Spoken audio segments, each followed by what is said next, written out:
Okay, so in the last lecture, we started defining the domain for all different kinds of types. We had that already for a long time for base types and for product types and for function types.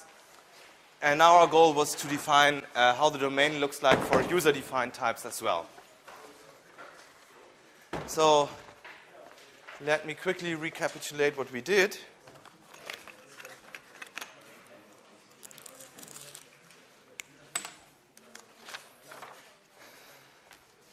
So to recapitulate, we had base types,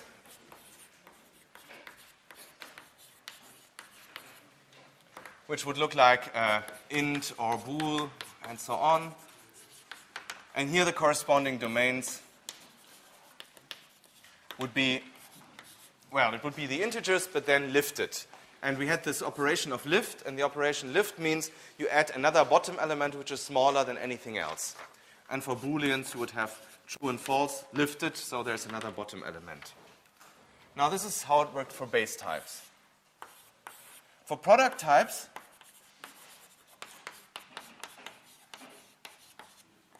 the rule was, if we have some Haskell types, type 1 to type n, and if they have the domains d1 to dn, then the Haskell type, which you get by building the tuple, type 1 dot dot dot type n, has the domain. Well, it's the product domain, so it's d1 cross d2 cross dn, but not quite. There's another additional bottom element because we have to distinguish the element which is completely undefined from the element of the form bottom, comma, bottom, comma, bottom. So the n tuple of n bottoms. There's a difference, and we had an example for this in the last lecture where we had two Haskell definitions. One has the semantics bottom, and one has the semantics tuple of bottom components. And we have to distinguish between them because if we apply a function to these expressions, then they behave differently. So this has the domain d1 cross dn, but then lifted. Now, for functions, this was step 3. Function types. So if we know that Haskell type 1 and Haskell type 2 have the domains d1 and d2, then the Haskell type 1 arrow type 2, so all functions from type 1 to type 2. This type has the domain. Now, not all functions from d1 to d2, but only the continuous ones. So the continuous functions from d1 to d2. Okay, now the question was, what happens? I mean, we want to look at all possible types in Haskell. Now, these are base types, product types, function types. What is missing now are user-defined types. So types where the user introduces a new data structure using the keyword data. So step 4 is user-defined types. User-defined types. And we started in the last lecture with an easy case, namely a type where you have just one data constructor. So only one data constructor.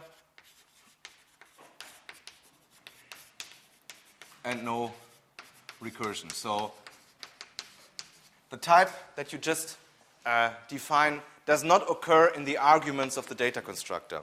So it would be something like data. Here you introduce a new type with some type constructor. And now there's just one single data constructor, constru, which may have n arguments of type 1 to type n. But these argument types are not the type that you just defined. They are different types. So if they are different types, then we can assume that we already know the domains for type 1 and for type n. So if these types, so if type 1 dot dot dot type n, if they have the domains d1 to dn, then this new type,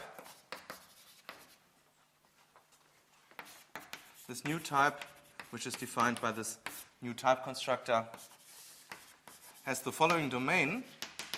Well, basically, this is nothing else but a tuple. So an object of this type is a tuple of n components. The first component is of type 1. The last component is of type n. But you can distinguish these objects from real tuples because they have this data constructor in front of them. And therefore, we use almost the same domain that we use here, the domain for tuples, but we add one more component, just the name of the data constructor, in order to distinguish tuples of n components from these new data objects which have this data constructor in front of them.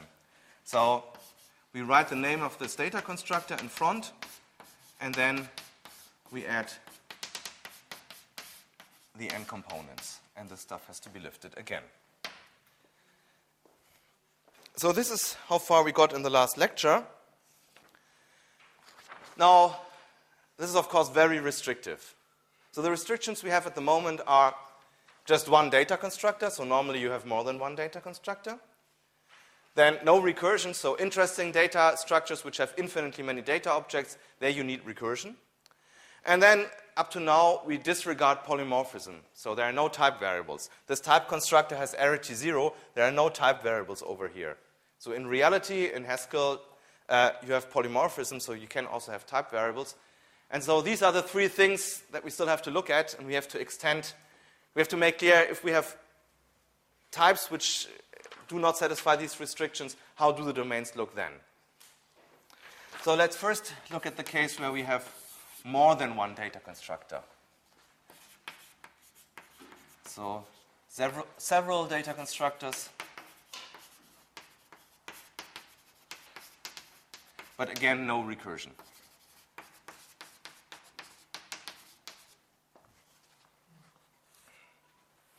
Okay, to define the domain here, we need another operation on domain. So we have one operation called the lift, and what the lift did was simply adding a new bottom element, which is smaller than anything else.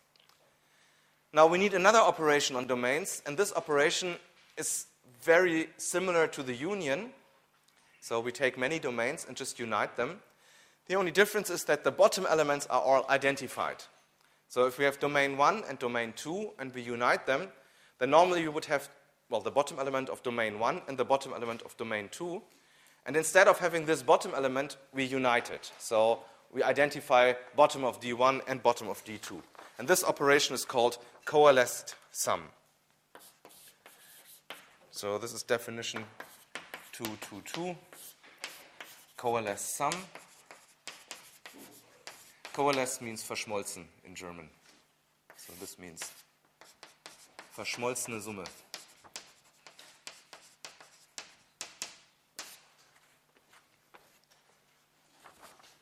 Okay, well, before I define it, I need one more board. So we have n domains, d1 to dn, d1 to dn. Let these be domains. And then we define the coalesced sum as follows. The coalesced sum, we write this by a plus in circles, so something like this. d1 plus dn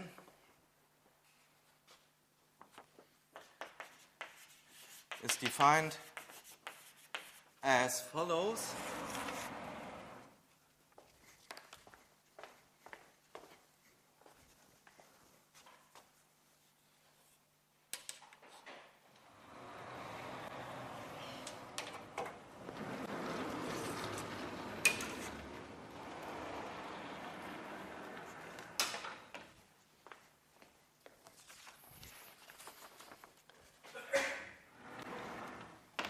So it's d1 plus dn is basically it's D1 united with D2 united with Dn, but we mark the elements by the original sets that they come from. So if small d is from set D1, we mark it here to make clear this is the element which comes from D1. So if this element small d is both in D1 and in D2, we will now mark them to distinguish them from each other. So for all d from D1, but not for bottom. So basically we take all the arguments from D1 except bottom, and we mark them by the set that they come from. And this we do for D2 as well and for Dn as well. So we take all the elements of D1, D2, D3, and Dn, but not bottom.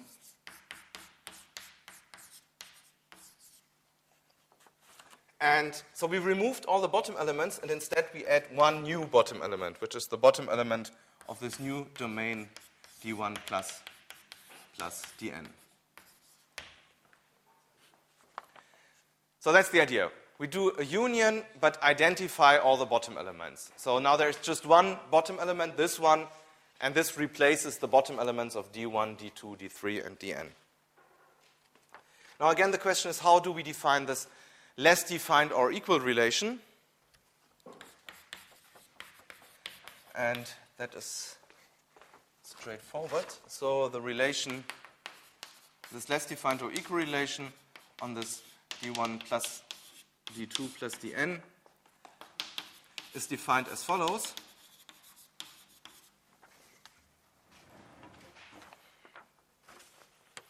Now, an element E is less defined or equal than E prime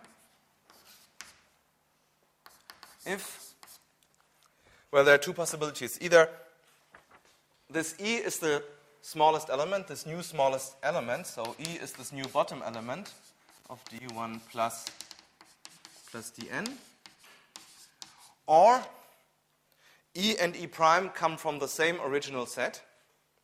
So E is of the form D from the element from the set Di, and E prime is of the form D prime from the set Di. And D was less defined or equal than D prime in the set Di. And D is less defined or equal than Di than D prime for some I. And the coalesce sum D1 plus Dn is again a domain.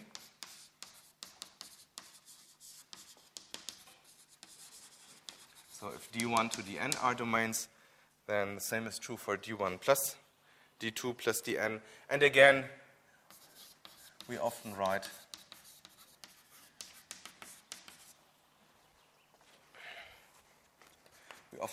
D in this set instead of using these marked versions, because it's not always nice to write these marked versions. So instead we omit the mark and we write this to denote some marked element D which occurs in this coalesced sum. So we often write this instead of D marked with Di.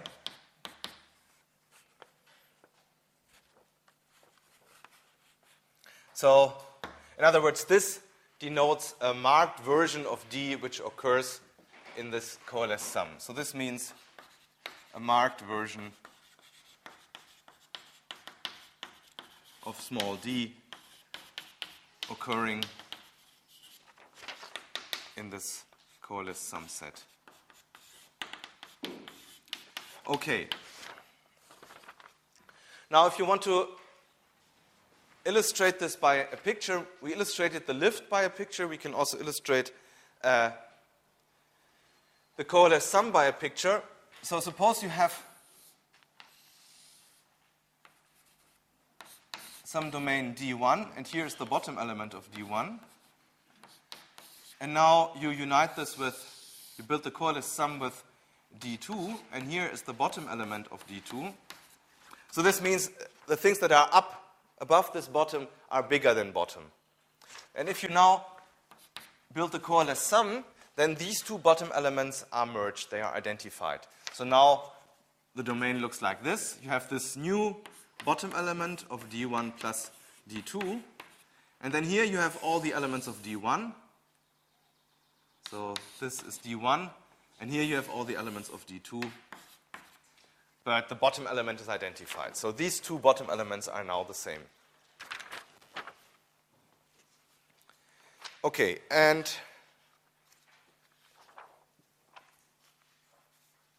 now why do we need this? Or maybe one example. If we really want to build the coalesce sum of Z bottom and B bottom, then we will have just one single bottom element. We will have true and false, marked by B bottom, and we will have 0, 1, -1, and so on, all marked by Z bottom. And so the domain looks like this. You have bottom down here. Here you have true. Now I omit the marking to ease readability and false, but you also have 0 and 1 and -1 and so on. So the two different bottom elements of this set and this set are identified. Okay, so why do we need this? We need this because now we can handle user-defined data types which have more than one data constructor. So how would this look like?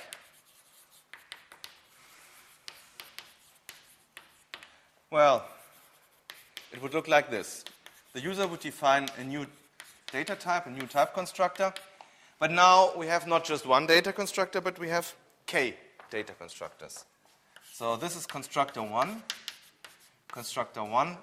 and constructor 1 has arguments type 1, 1 until type 1, n1. And then there's another constructor, constructor 2, and so on, and there can be k constructors. So constructor k, and this has argument types type k1 until type k, nk.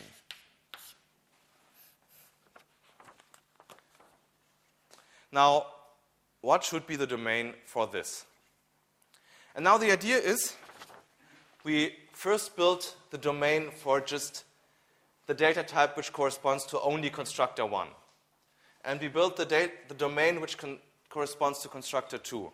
And we built the domain which corresponds to constructor k. And then we built the coalesce sum over all these domains. So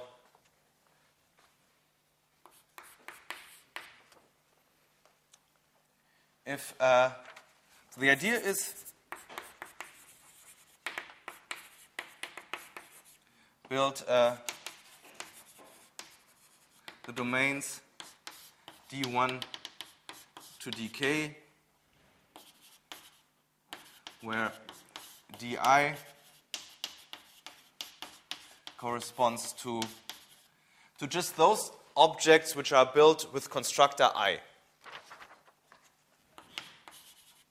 So they correspond to objects of the form, they start with constructor I, and then there's an argument of type I1, an argument of type I2, and an argument of type INI. And then the domain for this new type, for type constructor, is the coalesced sum.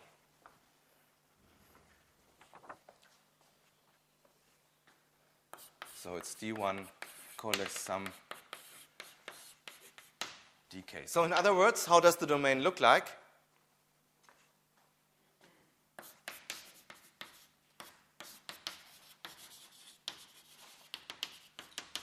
How does it look like? Well, how would this domain D1 look like? domain D1 is the domain for objects of this form. So they are objects which start with this constructor, and then there's an object of the domain corresponding to type 1, and then there's something from the domain of type 1n1. Now, how we build domains for types with just one data constructor, we have already defined. Here we take a tuple. So the first thing is the name of the data constructor, and then we take the domain for type 1, which is D11, and then we take the domain for type 1n1, which is D1n1, and we have to lift this whole thing. So here, Dij is the domain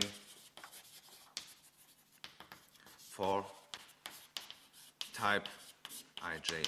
Now, we again assume that we have no recursion, so these types we have already defined before. Therefore, we know the domains for these types. So this would be the domain for objects that are built with constructor 1. And now the domain for objects that are built with constructor 2 looks similar, and we build the coalesced sum over all these things.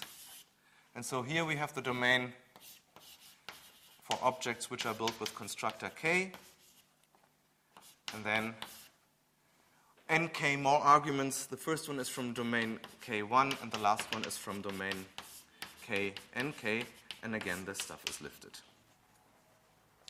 So this here is the domain for this type tie-constru. Now let's look at an example to make clear what happens. So basically this means this here are n1 plus 1 tuples. The first component of the tuple is the name of the data constructor, and then we have n1 more components, or it is this bottom element. And now all these other subdomains look the same way, and by this coalesced sum we simply unite all these tuples, but the bottom elements are identified. So this whole domain has one single bottom element, and if it's not bottom, then it starts with either constructor 1 or constructor 2 or constructor k. Now, let's look at what happens. So here's an example. I had already this data type in the last lecture. I had a data type pair, which has a data constructor comp, which takes two integers and combines them to a pair. Now, the domain, this was the way this data type looked like in the last lecture, and then the domain was the following. These were triples, where the first element is the data constructor comp, the next one is an element of z bottom, and the next one is again an element of z bottom, and the whole thing is lifted. So if you want to depict this graphically, this looks like this. The bottom element is the smallest one, and then those things that are bigger are triples. So triples which start with comp, and then they have another element from z bottom and another from z bottom. So the next biggest element is comp bottom bottom, and we have already said we very often don't write this as triples, but we write it like terms. So then it looks like comp is applied to bottom and bottom. And if we want to be even bigger, then we can, for example, replace the first bottom by something from by a real integer number, or we can replace the second by a real integer number, and so on.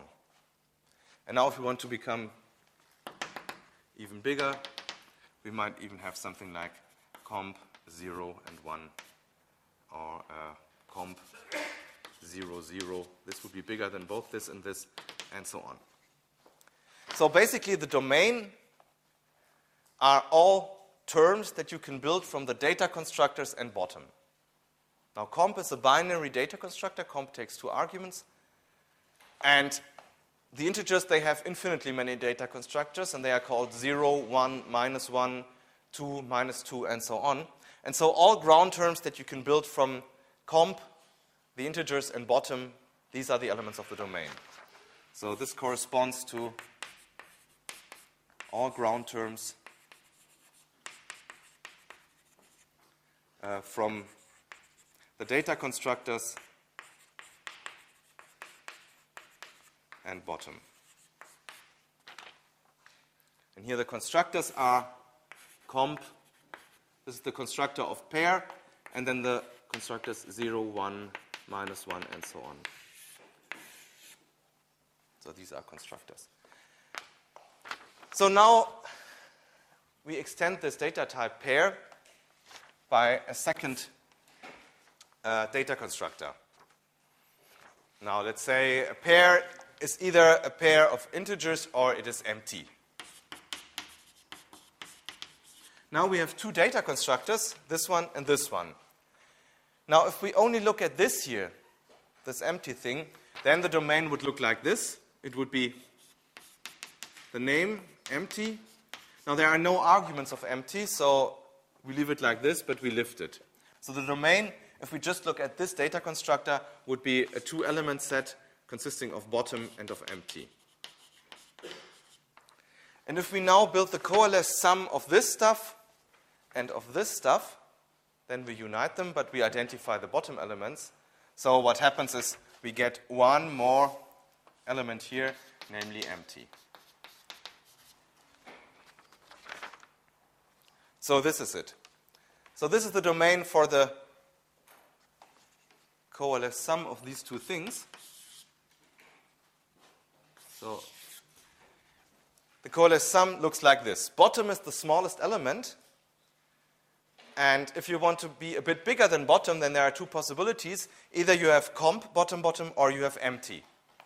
And if you want to be even bigger than comp, bottom, bottom, yeah, then you can replace these bottoms by integers.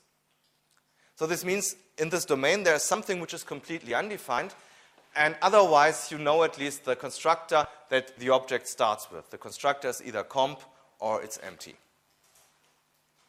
So in this way we can now build domains for data types, user-defined data types, which have many, many constructors. Now the next thing that's missing is recursion. These data types are rather uninteresting because pair does not occur in these arguments here. So you have no constructor which again takes an argument of type pair. And if you want to have interesting data structures like structures for natural numbers or lists or trees, then you need recursion. And so the question is, how do we define the domain then? And I will show you how to do this. Okay. Now this is for C. Now we have several data constructors.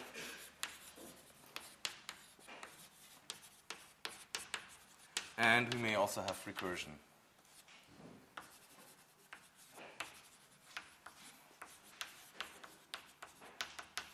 So here's an example which we had before. We can define a data structure for natural numbers. How would we do this? There would be two data constructors, one for 0 and one for the successor function. And now what is the type of 0? The type of 0 is simply nuts, so 0 takes no arguments. And what is the type of suc? Well, suc takes a natural number and gives us back a natural number. So suc has an argument, and the argument is of type nuts. And now you can see we have recursion because the data type that we just defined occurs here as well. Now that's what I mean by recursion. Now, how would we proceed here? Now let's try to do this in the same way as we did it for non-recursive data structures. So what is the domain?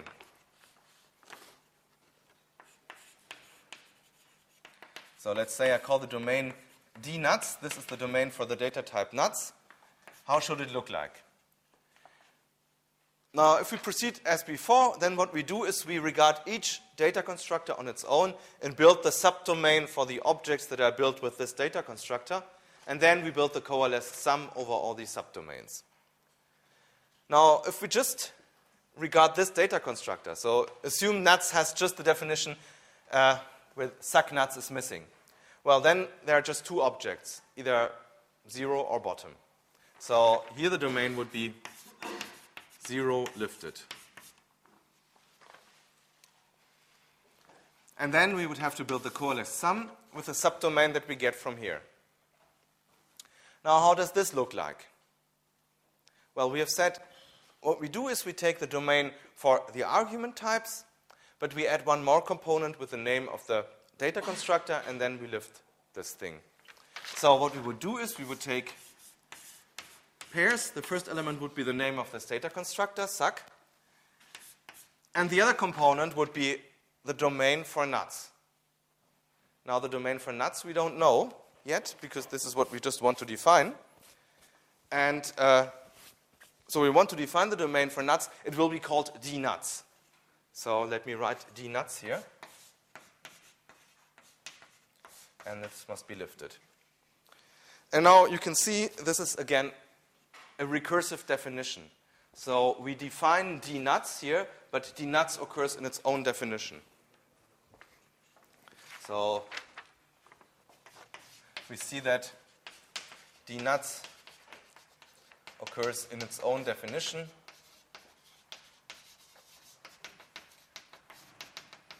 So this looks like a recursive definition or recursive equation.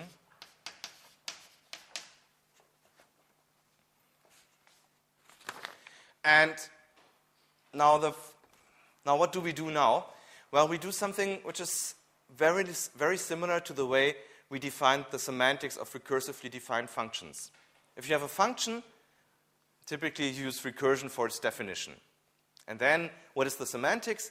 It is the smallest solution of this equation. So if this were a function, we would say the semantics is the smallest function, so the function that is as undefined as possible, which satisfies this stuff. And now we do the same thing for domains as well. The domain dnuts is the smallest set which satisfies this equation. And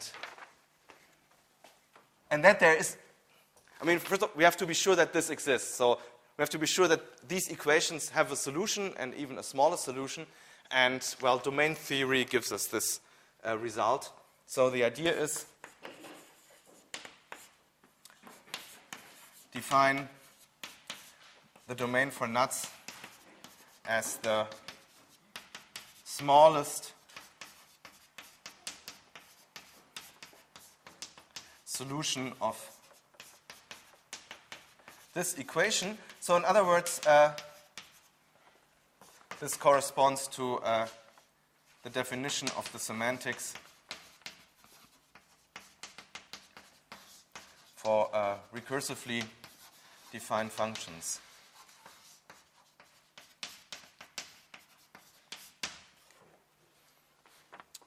And indeed, we can be sure, for the functions, we were sure that these smallest solutions exist, and this was basically the fixed point theorem. Now, for domains, the smallest solution also exists, but here the proof is much more complicated. So this smallest solution always exists, but I will not prove this, but refer to books about domain theory. So pointers to the literature can be found on the website and also in the course notes. So this is not easy. So at this point, we simply believe it, but the basic idea is simply the following. How can we compute the smallest solution? Well, very similar as we would do it for functions. For functions, what we did is we defined a higher order function. So if you regard the factorial function to find the smallest solution which satisfies the defining equation of fact, we defined a higher order function which transforms one approximation to fact into another better approximation.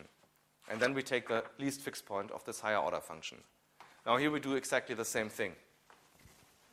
Here we can also define a function, now I don't call it FF, maybe I call it DD, which transforms one approximation to this domain into another approximation which is better.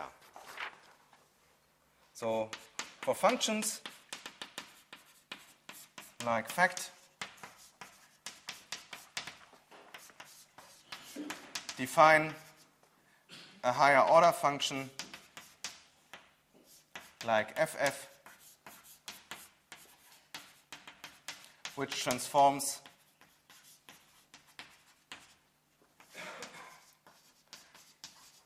one approximation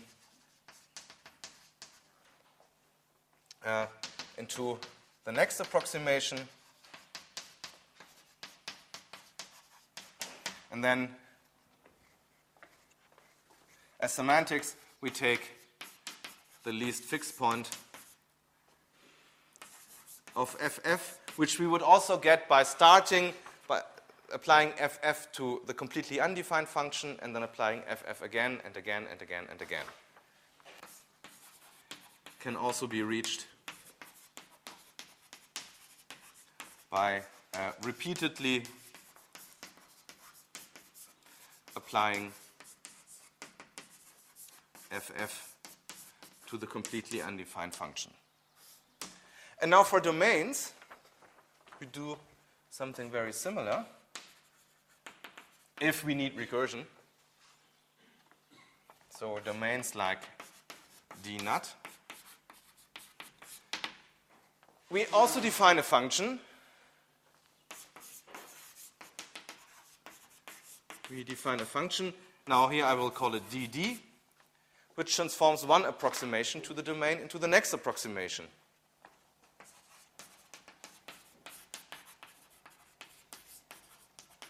Which transforms one approximation to the domain into the next approximation.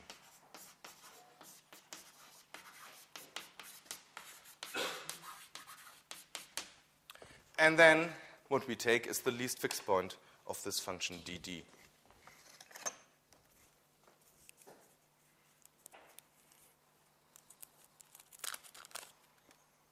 So we take the least fixed point of dd, and indeed we can also compute it by repeatedly applying it to the smallest possible domain. Can also be reached by repeatedly applying dd to the smallest domain. And what is the smallest domain? Well, the smallest domain is the set which only contains bottom. This is the smallest possible domain. So on a domain, this less defined or equal relation should be complete. And if it's complete, we need a smallest element. So this domain has to contain at least something. It may not be empty. So you need at least one object in the domain, namely this undefined object.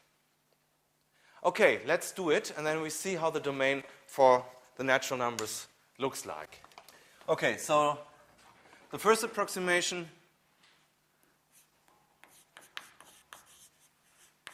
so let's say approximation 0 is the smallest domain. Approximation 1 we get by applying this function dd, which transforms one approximation into the next approximation by applying this function dd to this thing over here. Now what does dd do? dd takes the last approximation. So the aim is the following. We use this approximation function to compute the domain for the natural numbers. How do we get this approximation function? Exactly in the same way as we did it for functions. So suppose we have an approximation, then we get the next approximation by taking the right-hand side of the definition of dnuts, but we replace the recursive call dnuts by the last approximation. Now, this is exactly how we did it for the factorial function. To get from fact to ff, what we did was we replaced the recursive call by a function variable. Now, to get from dnuts to this approximation function dd, we replace the recursive call dnuts by the last approximation. So if D is a domain, we get a better domain by taking the right-hand side, but we replace dnuts by D.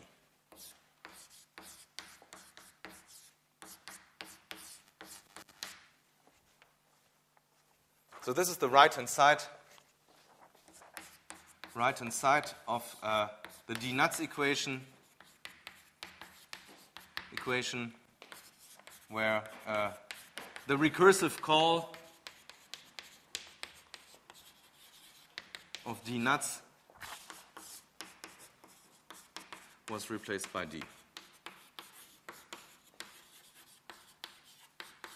So we start with this. And now approximation 1 is we apply this approximation function, which transforms a bad approximation into a better approximation. And we do this infinitely many times, and then we reach the least fixed point of dd. And, well, if it's a fixed point, then it means the set that we reach in the end satisfies the defining equation of d nuts. And moreover, it's the smallest set, so there are no unnecessary elements in this set. And that's exactly what we want. So how does this look like? Now this would be the set that we get by taking 0 lifted and then coalesced with suck.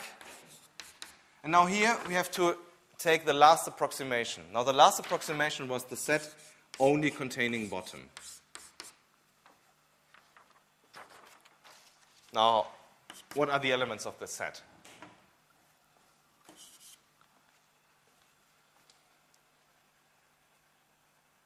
I mean, in the end, our domain, if we want a domain for natural numbers, then basically what this will contain are infinitely many objects, because there are infinitely many natural numbers, so clearly there must also be infinitely many objects. Now, these approximations do not have infinitely many objects. All these approximations have just finitely many objects.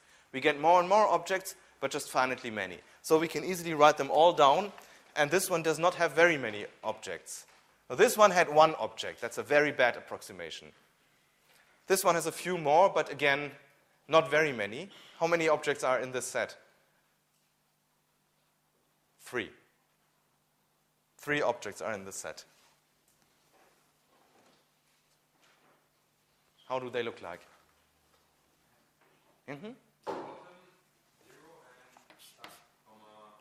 Right. Bottom, 0, and suck, comma, bottom. And to avoid writing all these parentheses, I write them like terms. So I would write suck applied to bottom, but in reality it's suck, comma, bottom. So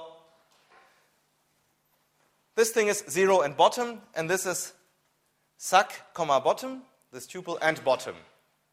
So this has 2 elements, this has 2 elements, but these bottom elements are identified, so we get these 3. If you want to write them down graphically, then you have one smallest element, bottom, and 0 is bigger than bottom, and suck bottom is also bigger. Let me write it down at the bottom of this board, because I need more space. So if I depict this graphically, in approximation 1 we had just this. In approximation 0 we had just this. Now in approximation 1, so this is the stuff we have when we do approximation 0. Now with approximation 1, we get 0 and suck bottom. Now let's do it again. Now we come to approximation 2. So we apply dd again, but now we apply it to our last approximation. So to bottom, 0, and suck bottom. Now what is the result? We take again 0 lifted, united with the cross product of suck. So a suck is added in front of every element that we already have. So here we have bottom, 0, and suck bottom. And again, this stuff has to be lifted. So what are the elements of this set? So it's again the same thing. This thing had a bottom element, and this thing had a bottom element as well, and these 2 bottom elements are identified, and we get a new bottom element. Now the only other object of this was 0. So 0 is still there. And now what are the other objects here? Well, we built the cross product. So it's suck, comma, bottom, it's suck, comma, 0, and it's suck, comma, suck, 0. And if I write it like terms, then I omit these commas and these brackets, and then it's suck, bottom, suck, 0, and suck, bottom. Now 5 elements. So we get more and more. Let me depict this in this picture again. So everything that we had before is still there. So these are the first 3 elements. Now we have 2 more. Namely, this bottom can be replaced by 0. Then we get suck 0.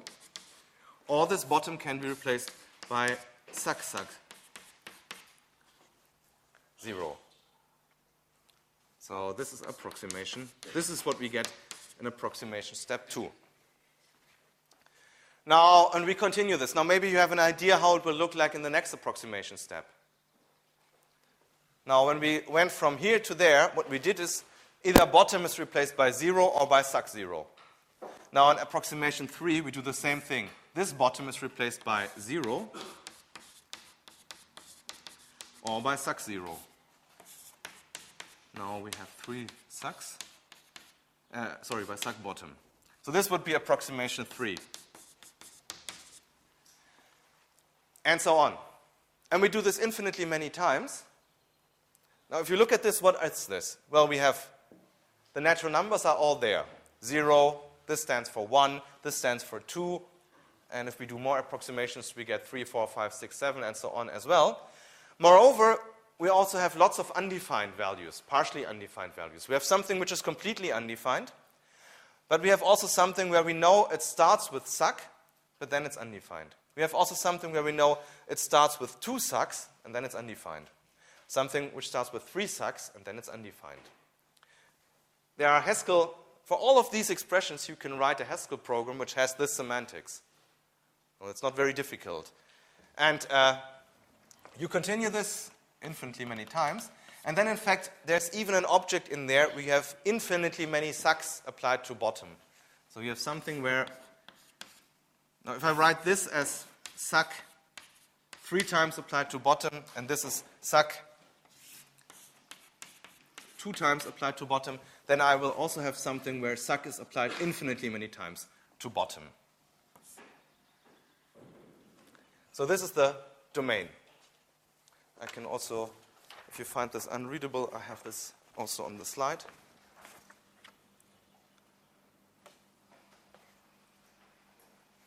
So this is the domain. And indeed, for every object of this domain, we need them all. So if you want to, you can select one of these objects of the domain, and then we can write a Haskell expression which has this object as its semantics. So any choice? So you can now select one of these objects, and I will give you a Haskell expression which has this as its semantics. What are you interested in? Now this one is particularly interesting. If you have no special choice, let's choose this one. Why do we need this object, which is, well, basically these are terms built of suck, 0, and bottom, but also infinite terms. This is an infinite term because you have infinitely many sucks. And we really need this. So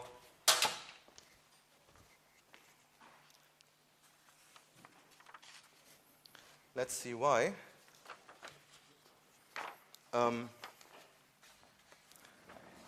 So the idea, so intuitively what we get is the domain is, again, corresponds to all ground terms built from the data constructors. So here the constructors are 0 and suck.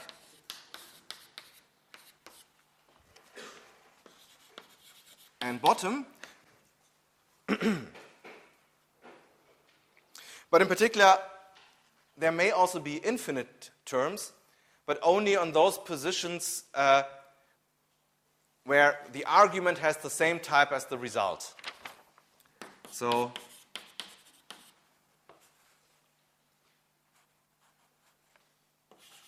terms can also be infinite if there are constructors, well, these kind of recursive constructors, so whose arguments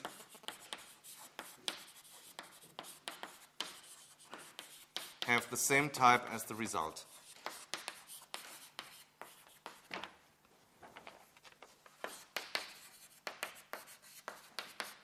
So it's indeed surprising. You would probably have expected you just need as the domain 0, suck 0, suck 0, and so on, and bottom, but that's not true. You need lots of partially defined values as well. And now let's look at an example where we need these partially defined values in the semantics. So, okay, maybe some examples. If we say A is of the type nuts, and we define simply A equals A, then what would be the semantics of A? Now, A is a Haskell expression. A is defined by this algorithm, A equals A. So for this Haskell expression A, we need the semantics, so it must be one of these objects over there. So which one do we take?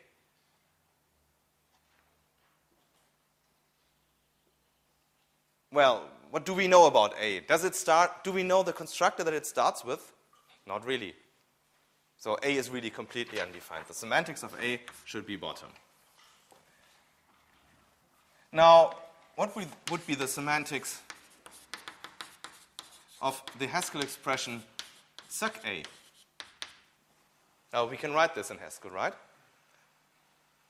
Now, this Haskell expression we know a bit more. Again, if we want to evaluate it completely, this will not be defined. But we know what data constructor it starts with. It starts with suck. So the semantics of this will be suck bottom. Okay, now you can imagine how I can define expressions with the semantics suck bottom, and so on. But it's still interesting, how can I define expressions which have infinitely many sucks applied to bottom as its semantics? Do you have an idea?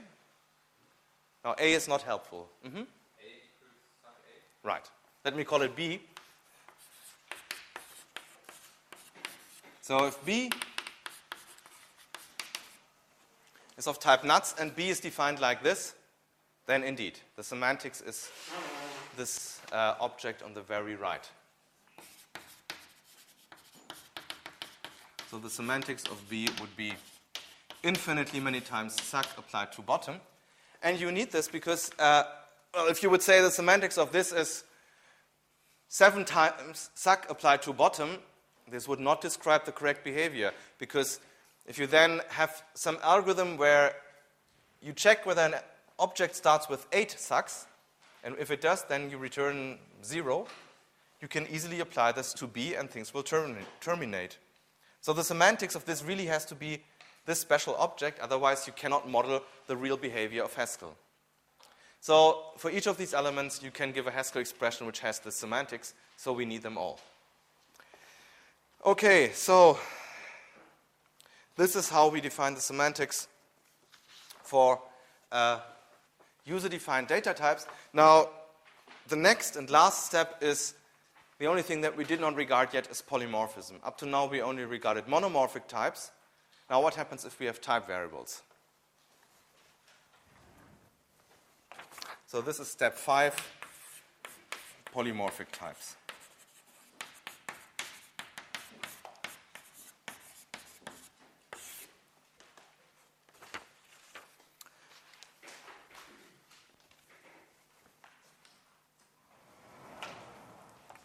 And now, luckily, here we don't have to do much. So we will not modify, well, okay, we will have to do a little. What we do is the following. The basic idea is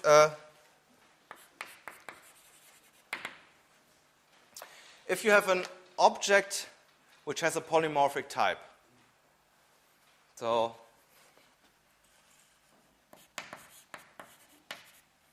if an expression has a polymorphic type,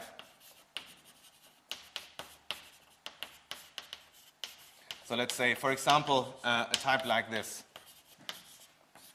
So an object which has this type, so this means the type of this object is a list of some objects, but what type these objects have, we don't know.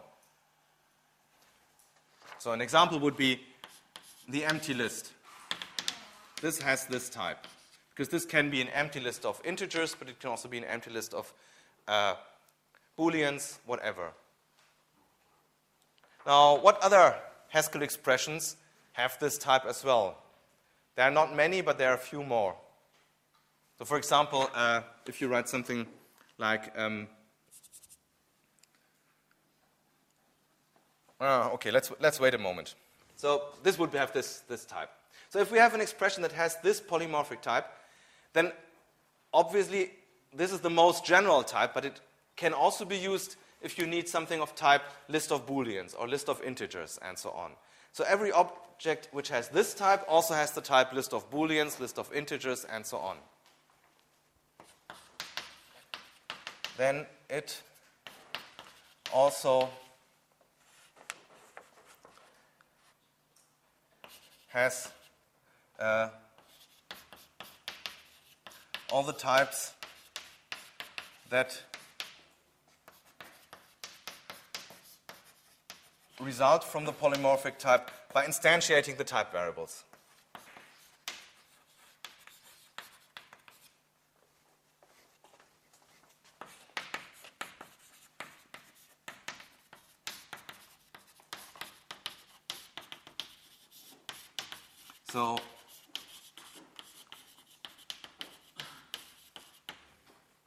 So if it has type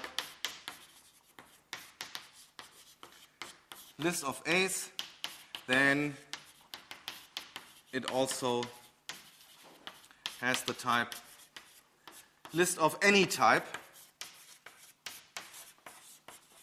for all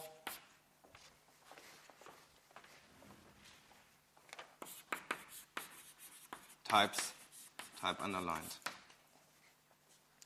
So if it has type list of A's, then it has the type list of integers, list of Booleans, list of characters, and so on. And therefore, what we do is simply the following. If we now want to know what is the domain for objects of this type, well, it's the intersection of all domains for these types. So it's the intersection of the domain for list of integers with the domain list of Booleans, with the domain list of characters, with the domain list of anything, list of any types. So what we do is define the domain for a polymorphic type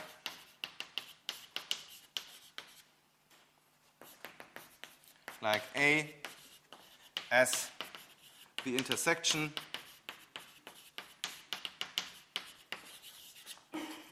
of all domains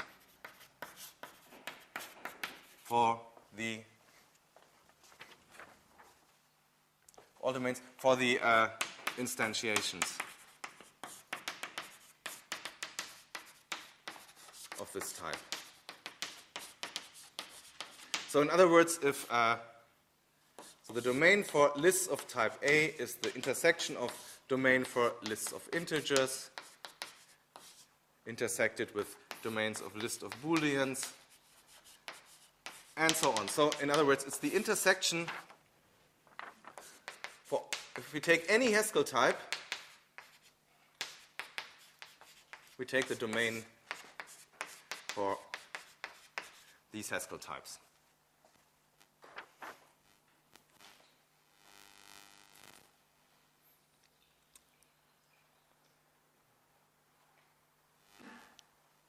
So let's maybe do this. I mean, instead of predefined lists, we can also define lists ourselves. So maybe as an exercise, let's see what happens if we look at polymorphic lists. So here's an example. We can define lists ourselves in Haskell, but this will be polymorphic. So we introduce a new new type constructor list. They are polymorphic, so list has one type as its argument. And a list is either empty, we represent it by nil, or it is built by a binary constructor cons, which takes an argument of type A and an argument of type list A. And the idea is this should represent a list insertion. Now let's first look at the monomorphic case. If we would instantiate A by, say, nuts, so what would happen? What would be the domain of the data type list nuts?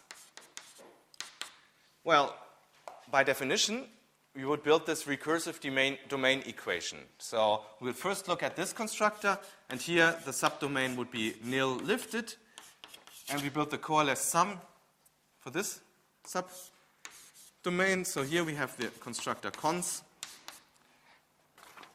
Now this would build, here we instantiate A with nuts. So this is monomorphic as before. So here we have to take D nuts, and here we have to take D of list nuts, and again lifted. Now how would this domain look like? We need the smallest solution.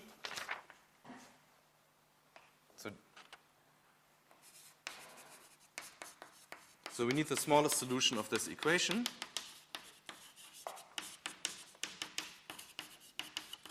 And we can get this smallest solution by doing this process, by taking approximations again and again until we get the least fixed point.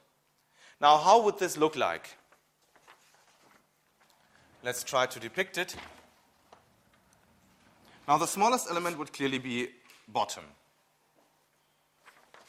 How would the next elements look like?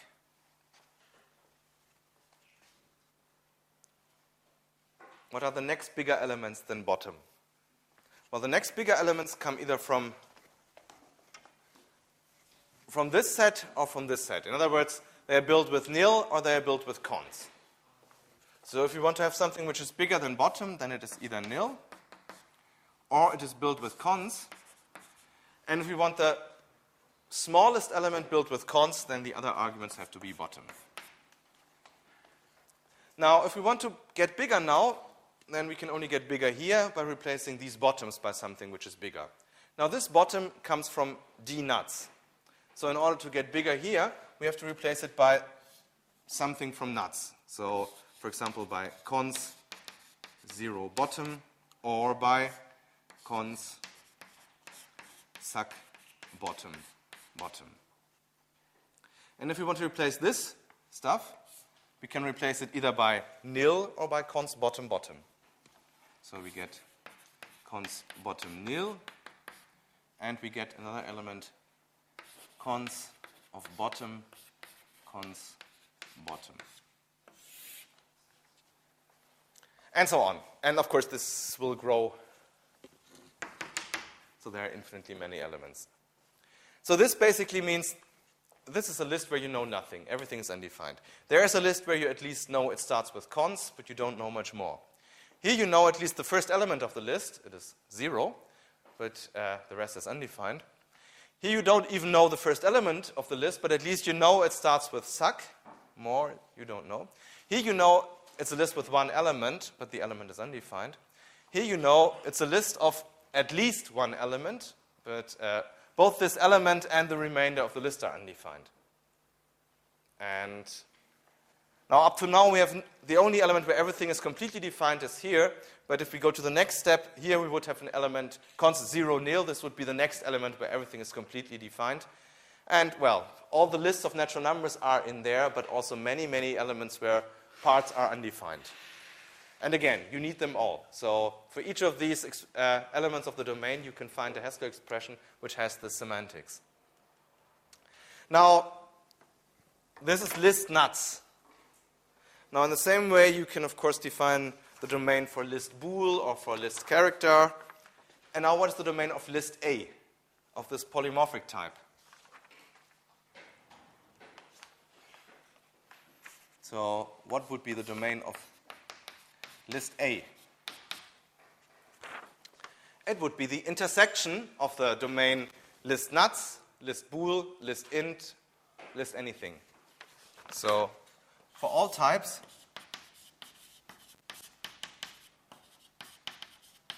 you would take the domain D of list type, and then you intersect all this stuff.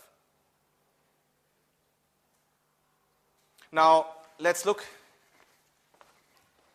So this is a subset of the domain of list nuts, since you intersect it with other things. Now we can already see which of these elements that I wrote on the board are in this set and which ones are not. So which of these elements are not in the set domain of list A?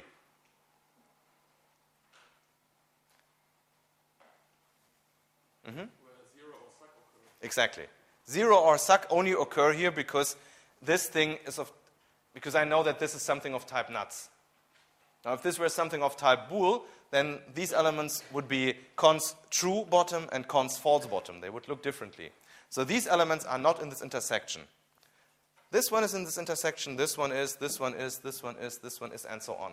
So for all these objects that are over here, you can give Haskell expressions of type list A, which have this as its semantics. For these, you cannot. Here you would have Haskell expressions which would have type list of nuts. So this stuff here, these two are not in the domain list of A.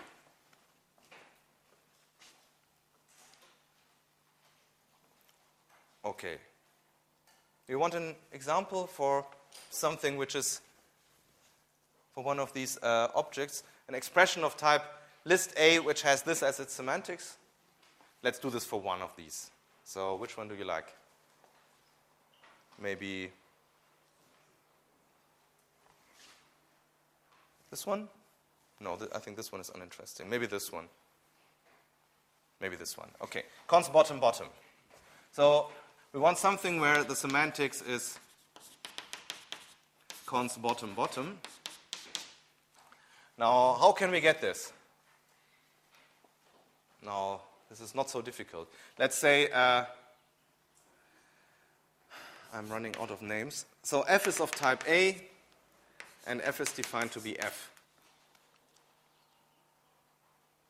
And G is of type list of A, and G is defined to be G. We defined list ourselves. So this is of type list of A.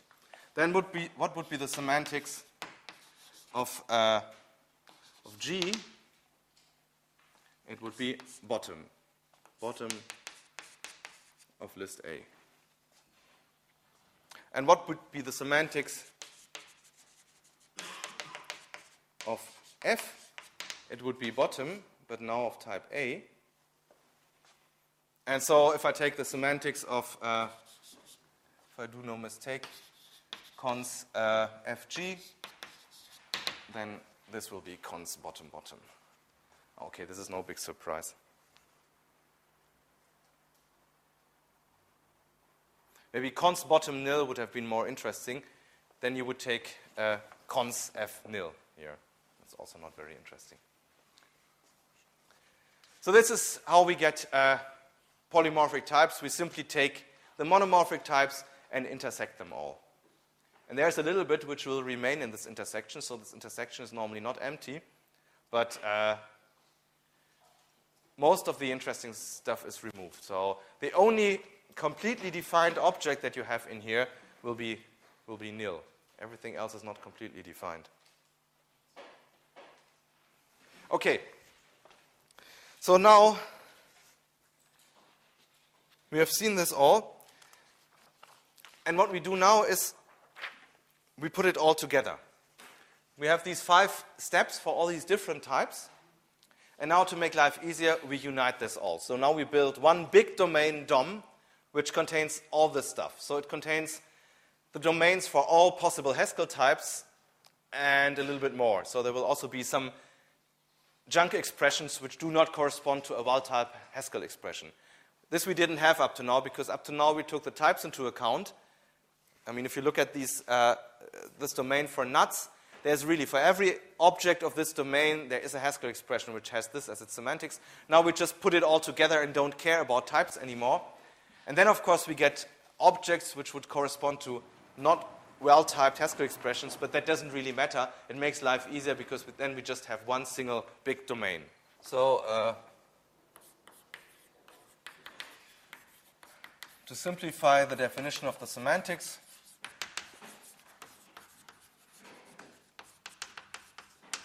we now define just one single set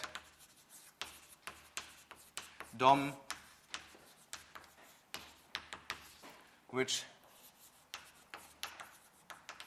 contains the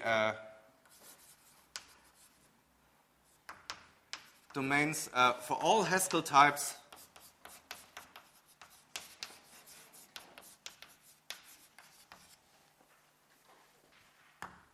and more. And what more it contains, I will discuss in a moment. Oh, I will write it down. Moreover, it also contains objects which are not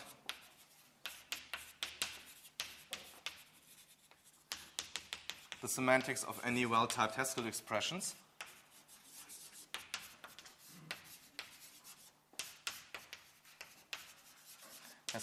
So, for example,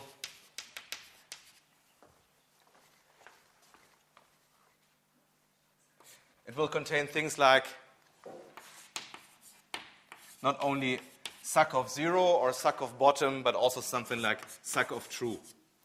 Now, if suck has the type nuts to nuts, then suck of true is an object which you will never get as the semantics of some well-typed Haskell expression, because in well-typed Haskell, suck can only apply to objects of type nuts and not to object of type bool. But that doesn't matter. If DOM contains a bit too much, that's not a problem. The only important thing is DOM must contain enough. So for every Haskell expression, we also need its semantics in this domain. So this creates no problem. We will restrict ourselves to well-typed Haskell programs and expressions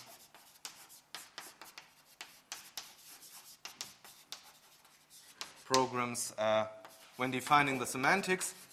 And how to ensure that a Haskell program is well-typed, we will discuss this later in the lecture.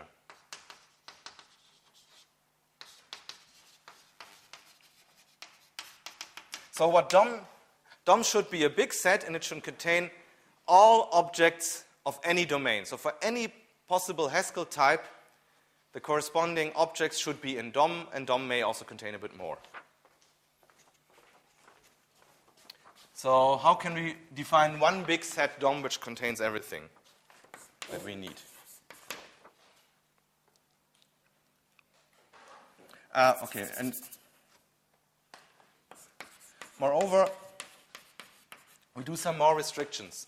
So when I now say we define this domain which contains the objects for any potential Haskell program, we do some minor restrictions.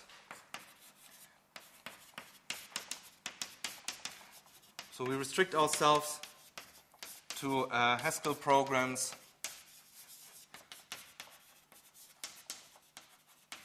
without. Now these are some minor restrictions, but they make life easier. So we do not regard the predefined lists anymore, because predefined lists you don't need. If you want to use lists, you can define them yourself, like I did this up there with list A, and this does exactly the same thing as the predefined lists. But if you want to regard predefined lists as well, you need to write extra cases in all definitions because they have this special notation. So this I drew simply to avoid writing extra, to treat this case separately and to write this notation for Haskell lists. This is no real restriction because lists you can define yourself. So we will, in these definitions, we will not treat the case of predefined lists separately. So lists can be defined, the same lists can be defined by the user. See the Haskell type list A above. And We will also have no type synonyms. Now, type synonyms are also something you don't really need. These are declarations which start with the keyword type ... instead of data. Now, data you really need, because this you need to introduce new types. This is just an abbreviation. For example, instead of writing a list of characters, you can write string, and therefore you need these type synonyms, but that's just notation. So I will avoid this to make life easier. Now, this is a real restriction. We also don't regard type classes when we define the semantics. Now, this makes life much more complicated if we would regard them. Now, this is a real restriction, but otherwise this will get too complicated. And that's it. So we do these restrictions. And now we can define the domain. Now, let me quickly do it. So the domain of a program is the following. For a Haskell program with the above restriction, for a Haskell program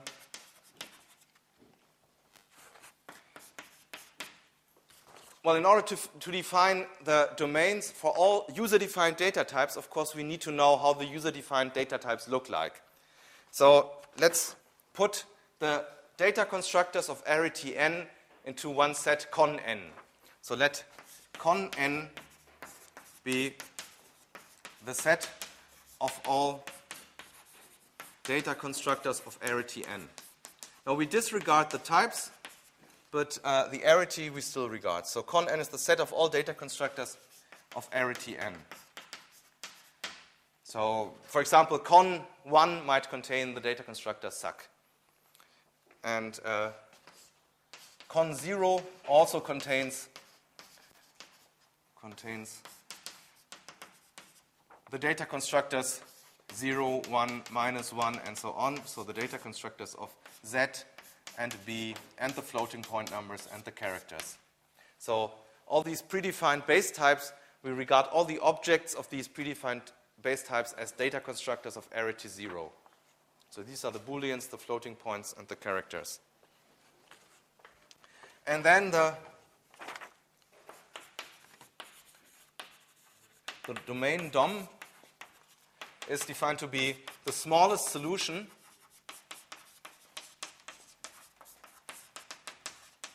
of the following equation.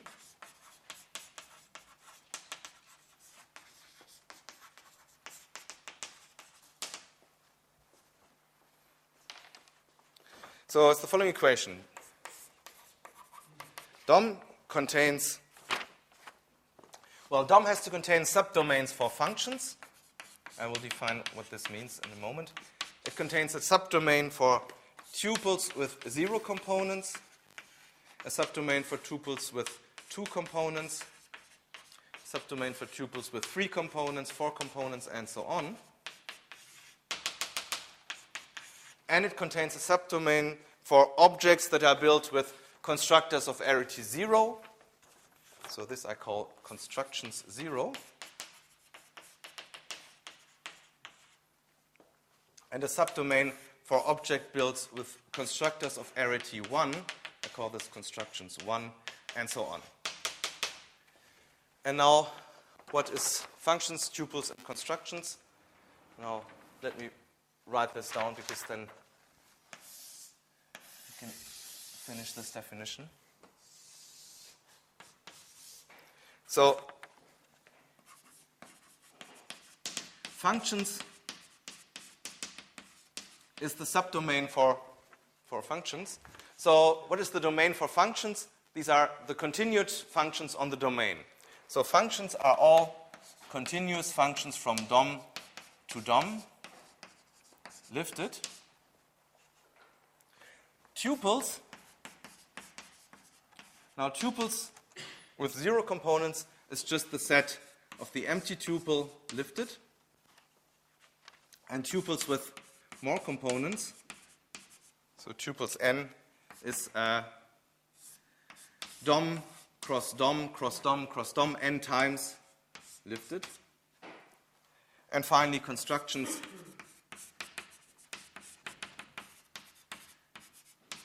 are those subdomains where you find the objects that are built with a constructor of arity n. So it is first the name of a constructor of arity n, and then n times the domain lifted.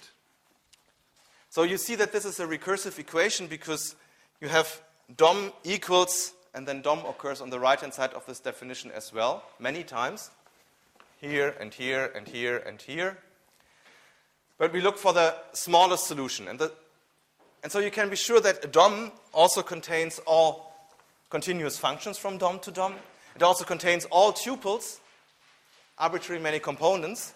And it also contains all objects where you have a constructor in front and then arguments after this constructor, and n arguments if this is a constructor of arity n. And that this equation has a solution is due to the fact that we restrict ourselves to continuous functions in particular. So maybe some of you who know about cardinality know that there is no set which would be equal to the set of all functions from the set to itself. So you have a problem with cardinality, and this problem you can solve by restricting yourself to continuous functions. So this DOM indeed exists. And this is the set we will work with, and we meet again on Friday. Sorry, we meet again on Tuesday.